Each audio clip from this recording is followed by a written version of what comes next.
Bem, pessoal, então vamos aqui a uma dúvida que a maioria tem. Então, é resistência ou resistor? Eu vou comprar uma resistência para o chuveiro ou um resistor para o chuveiro? Olha, resistor é uma peça, aquela peça que você vai lá e compra. Esse resistor, este resistor. Resistência é uma grandeza medida em ohm. Aquele outro vídeo que eu fiz, por que a gente tem aquela confusão de reatância e resistência? Porque as duas são medidas em ohm. Aqui é o símbolo que nós encontramos nos livros aí, em algum circuito elétrico que a gente vai usar. Pode ter um símbolo deste modo ou deste modo aqui. E quando compramos lá na loja o resistor físico, ele vem desse jeito aqui com as cores, ou aquele resistor de porcelana todo branco, ou aquele resistor esverdeado que é o resistor de fio. Esse aqui também é um resistor para chuveiro. Mas nós não podemos chegar lá no material de construção, geralmente é o lugar que vende, na cidade pequena, e pedir um resistor para um chuveiro. A maioria não vai resistor para chuveiro e vem geralmente escrito resistência para chuveiro. Mas resistência é algo que não podemos tocar, não é algo físico. Quando dizemos a resistência do chuveiro partiu, na verdade a gente comete um erro, né? A gente está dizendo aí que a resistência partiu, mas na verdade a resistência continua lá. Ela pode ter queimado, ela pode ter rompido em algum ponto, mas a resistividade do material vai continuar lá.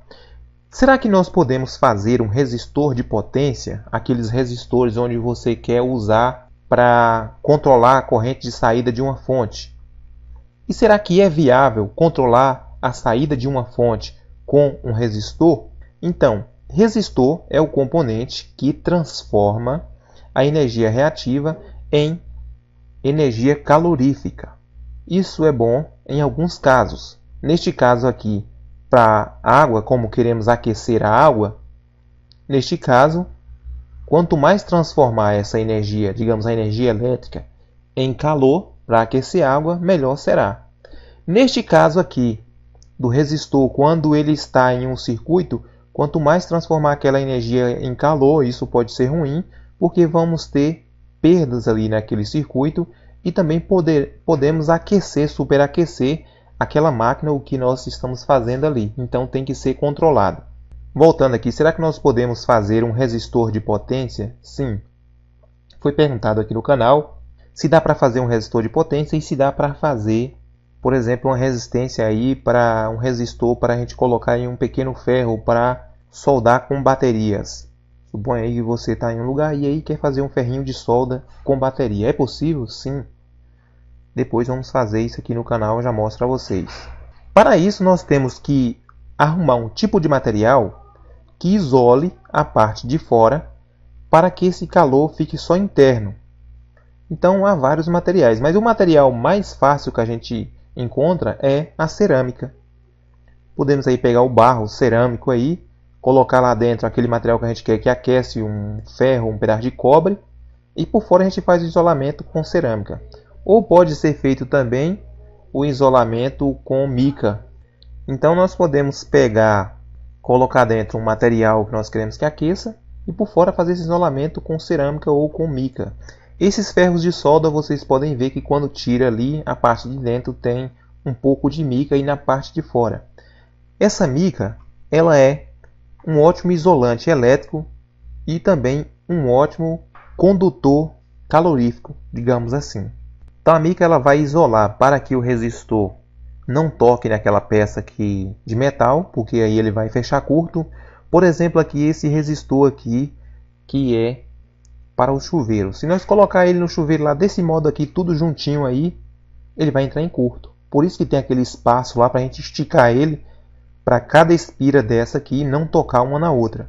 Quando uma espira dessa toca na outra, a resistividade dele vai diminuir. E com isso aí pode passar uma corrente mais alta. Vamos aqui a um exemplo. Esse resistor para chuveiro, ele tem em média 50 ohm. Se nós colocar ele em 220, lá dentro da água, ele vai funcionar e dificilmente vai se partir.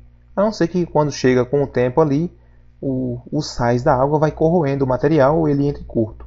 Mas ao tempo ele não vai suportar, porque a corrente é muito alta, vai ficar muito incandescente e aí o fio se parte. Vai chegar a uma temperatura mais alta do que aquela que o fio suporta.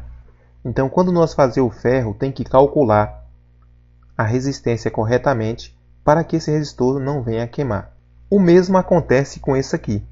Nós vamos calcular um resistor para um determinado circuito, temos que saber dimensionar ele corretamente, a potência dele, para que esse resistor não venha a queimar com aquela corrente que vai passar por ele.